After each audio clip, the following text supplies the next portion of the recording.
Assalamualaikum warahmatullahi wabarakatuh. Bapak, Ibu, saudara-saudara sebangsa setanah air, pagi tadi saya telah memimpin rapat terbatas secara virtual tentang Undang-Undang Cipta Kerja bersama jajaran pemerintah dan para gubernur. Dalam undang-undang tersebut terdapat 11 klaster yang secara umum bertujuan untuk melakukan reformasi struktural dan mempercepat transformasi ekonomi. Adapun klaster tersebut adalah urusan penyederhanaan perizinan, urusan persyaratan investasi, urusan ketenagakerjaan, urusan pengadaan lahan, urusan kemudahan berusaha, urusan dukungan riset dan inovasi, urusan administrasi pemerintahan, urusan pengenaan sanksi, urusan kemudahan pemberdayaan dan perlindungan UMKM, urusan investasi dan proyek pemerintah, serta urusan kawasan ekonomi. Dalam rapat terbatas tersebut, saya tegaskan mengapa kita membutuhkan Undang-Undang Cipta Kerja. Pertama, setiap tahun ada sekitar 2,9 juta penduduk usia kerja baru, anak muda yang masuk ke pasar kerja, sehingga kebutuhan atas lapangan kerja baru sangat-sangat mendesak. Apalagi di tengah pandemi, terdapat kurang lebih 6,9 juta pengangguran dan 3,5 juta pekerja terdampak pandemi COVID-19.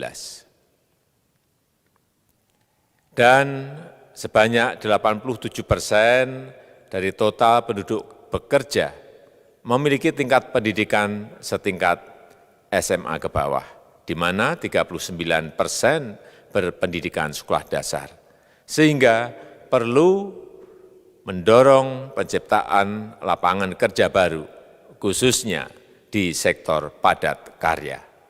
Jadi, Undang-Undang Cipta Kerja bertujuan untuk menyediakan lapangan kerja sebanyak-banyaknya bagi para pencari kerja serta para pengangguran. Kedua, dengan Undang-Undang Cipta Kerja akan memudahkan masyarakat, khususnya usaha mikro kecil, untuk membuka usaha baru. Regulasi yang tumpang tindih dan prosedur yang rumit dipangkas. Perizinan usaha untuk usaha mikro kecil (UMK) tidak diperlukan lagi, hanya pendaftaran saja. Sangat simpel. Pembentukan PT atau perseroan terbatas juga dipermudah. Tidak ada lagi pembatasan modal minimum. Pembentukan koperasi juga dipermudah. Jumlahnya hanya 9 orang saja. Koperasi sudah bisa dibentuk. Kita harapkan akan semakin banyak koperasi-koperasi di tanah air. UMK, usaha mikro kecil, yang bergerak di sektor makanan dan minuman, sertifikasi halalnya dibiayai pemerintah, artinya gratis. Izin kapal nelayan penangkap ikan misalnya, hanya ke unit kerja Kementerian KKP saja. Kalau sebelumnya harus mengajukan ke Kementerian KKP, Kementerian Perhubungan, dan instansi-instansi yang lain, sekarang ini cukup dari unit di Kementerian KKP saja. Ketiga, Undang-Undang Cipta Kerja ini akan mendukung upaya pencegahan dan pemberantasan korupsi. Ini jelas karena dengan menyederhanakan, dengan memotong, dengan mengintegrasikan ke dalam sistem perizinan secara elektronik, maka pungutan liar, pungli dapat dihilangkan. Namun, saya melihat adanya unjuk rasa penolakan Undang-Undang Cipta Kerja yang pada dasarnya dilatar belakangi oleh disinformasi mengenai substansi dari undang-undang ini dan hoaks di media sosial. Saya ambil contoh, ada informasi yang menyebut tentang penghapusan UMP, upah minimum provinsi, UMK, upah minimum kota kabupaten, UMSP, upah minimum sektoral provinsi. Hal ini tidak benar, karena faktanya upah minimum regional, UMR, tetap ada. Ada juga yang menyebutkan bahwa upah minimum dihitung per jam. Ini juga tidak benar. Tidak ada perubahan dengan sistem yang sekarang. Upah bisa dihitung berdasarkan waktu dan berdasarkan hasil. Kemudian adanya kabar yang menyebutkan bahwa semua cuti sakit, cuti kawinan, cuti khitanan, cuti baptis, cuti kematian, cuti melahirkan, dihapuskan. Dan tidak ada kompensasinya. Saya tegaskan juga ini tidak benar. Hak cuti tetap ada dan dijamin. Kemudian apakah perusahaan bisa mem-PHK kapanpun secara sepihak? Ini juga tidak benar. Yang benar, perusahaan tidak bisa me-PHK secara sepihak. Kemudian juga pertanyaan mengenai benarkah jaminan sosial dan kesejahteraan lainnya hilang. Yang benar, jaminan sosial tetap ada. Yang juga sering diberitakan tidak benar adalah mengenai dihapusnya AMDAL, analisis mengenai dampak lingkungan. Itu juga tidak benar. AMDAL tetap ada. Bagi industri besar harus studi AMDAL yang ketat. Tetapi bagi UMKM lebih ditekankan pada pendampingan dan pengawasan. Ada juga berita mengenai Undang-Undang Cipta Kerja ini mendorong komersialisasi pendidikan. Ini juga tidak benar. Karena yang diatur hanyalah pendidikan formal di kawasan ekonomi khusus, di KEK. Sedangkan perizinan pendidikan tidak diatur di dalam Undang-Undang Cipta Kerja ini. Apalagi perizinan untuk pendidikan di pondok pesantren. Itu tidak diatur sama sekali dalam Undang-Undang Cipta Kerja ini.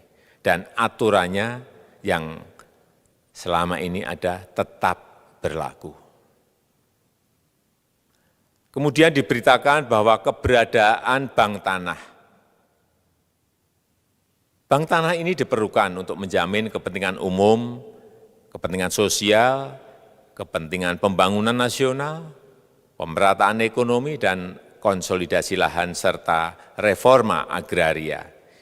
Ini sangat penting untuk menjamin akses masyarakat terhadap kepemilikan tanah, kepemilikan lahan.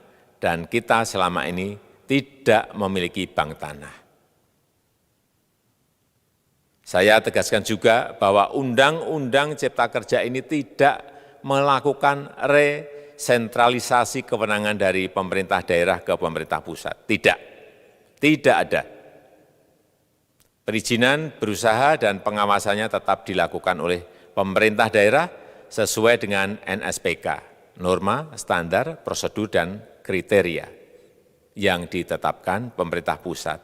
Ini agar dapat tercipta standar pelayanan yang baik di seluruh daerah dan penetapan NSPK ini dapat nanti akan diatur di dalam PP atau peraturan pemerintah. Selain itu, kewenangan perizinan untuk non-perizinan berusaha tetap ada di Pemda, sehingga tidak ada perubahan. Bahkan kita melakukan penyederhanaan, melakukan standarisasi jenis dan prosedur berusaha di daerah. Dan perizinan berusaha di daerah diberikan batas waktu. Ini yang penting di sini. Jadi ada service level of agreement. Permohonan perizinan dianggap disetujui bila batas waktu telah terlewati. Saya perlu tegaskan pula bahwa Undang-Undang Cipta Kerja ini memerlukan banyak sekali peraturan pemerintah atau PP dan peraturan presiden atau Perpres. Jadi setelah ini akan muncul PP dan Perpres yang akan kita selesaikan paling lambat 3 bulan setelah diundangkan. Kita pemerintah membuka dan mengundang masukan-masukan dari masyarakat dan masih terbuka usulan-usulan dan masukan dari daerah-daerah. Pemerintah berkeyakinan melalui Undang-Undang Cipta Kerja ini jutaan pekerja dapat memperbaiki kehidupannya dan juga penghidupan bagi keluarga mereka. Dan kalau masih ada, jika masih ada ketidakpuasan terhadap Undang-Undang Cipta Kerja ini, silahkan mengajukan uji materi atau judicial review melalui MK, Mahkamah Konstitusi. Sistem ketatanegaraan kita memang mengatakan seperti itu. Jadi, kalau masih ada yang tidak puas dan menolak, silahkan diajukan uji materi ke MK. Saya rasa itu yang bisa saya sampaikan pada kesempatan yang baik ini. Terima kasih. Wassalamualaikum warahmatullahi wabarakatuh.